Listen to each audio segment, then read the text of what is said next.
Asav and Yaakov were twin brothers. Asav spent his days hunting while his brother Yaakov spent his time studying and learning.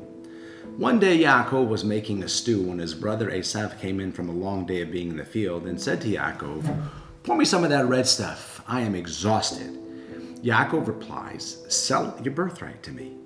To which Asav answers, "I'm going to die anyway, so what's the use?" Why would anyone sell his birthright, worth an incalculable amount both spiritually and monetarily, for a bowl of lentils? Asav willingly embraced the task, justifying it with the acknowledgement that life inevitably has an endpoint. Interestingly, this echoes the very reasoning we often employ when succumbing to less than ideal behaviors. The perpetual inner conflict between instant satisfaction and future well-being. Optimal choices emerge when one recognizes the profound impact their decisions exert on their own life. A delicate equilibrium of filtering today's actions while contemplating the implication for tomorrow. Many who chain smoke, for example, justify their habit with the sentiment, "We're all going to die anyway, so I might as well enjoy myself." Esav's decisions prioritize the present without consideration for the future. Am Yisrael seeks stability in foregoing immediate pleasures to invest in a future aligned with the opportunity of Olam Asiyah. The enduring joy of making wise choices surpasses fleeting pleasures, and our vigilance in decision-making ensures happiness both today and tomorrow. I'd like to share a relevant story. Rabbi Yosef Pollack was a special Jew from birth, pure, untainted, and holy. And throughout his sojourn on earth, a short 54 years, he utilized every moment to serve Borei Olam. He was always reaching out to help another and become closer at all times to the Almighty. After he passed away, a man walked into the Shiva and told the following amazing story.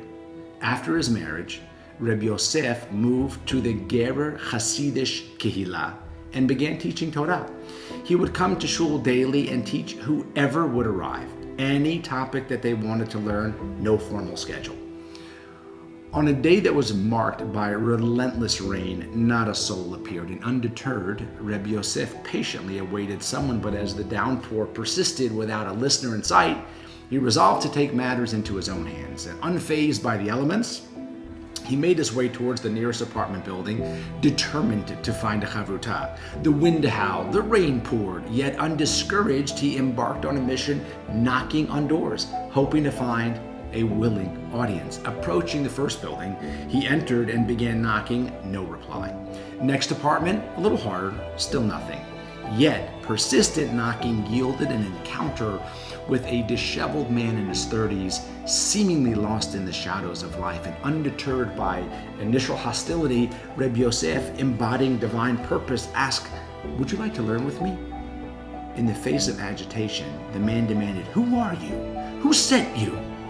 Reb Yosef really didn't know what to say. As he hesitated, the apartment owner grabbed Reb Yosef by the lapels and repeated, "Who wants to know? Who sent you?" Taken aback, Reb Yosef eked out a response, "Hashem sent me." Recognizing his initial overreaction, the man released his grip and began pouring out his life story to Reb Yosef. From childhood, he clashed with his parents over matters of Judaism, and by his teenage years, he ventured off into the world alone.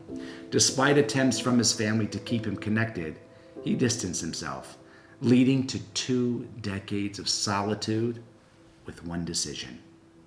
In a moment of despair, attempting to end his own suffering, the man, seeking a sign from a higher power, invited Yosef into his bedroom. He showed him the noose hanging from a beam and revealed the depth of his misery, the struggles to hold a job, the absence of connections, the decision to end his life.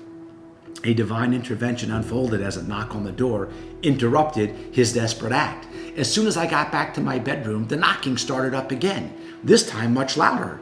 When I went to answer the door, you were standing there. I was so shocked that I grabbed you and asked you, "Who sent you?" Rabbi Yosef, offering a calming hand, invited the man to learn, initiating a transformative relationship, and over time, the man's well-being flourished.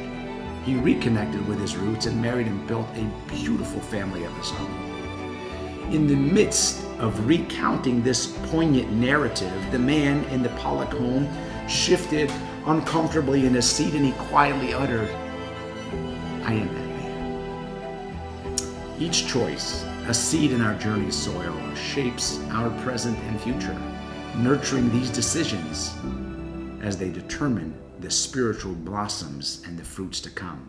Cherish the profound significance in our choices as they paint the canvas of our extraordinary journey. Shabbat Shalom from Yerushalayim.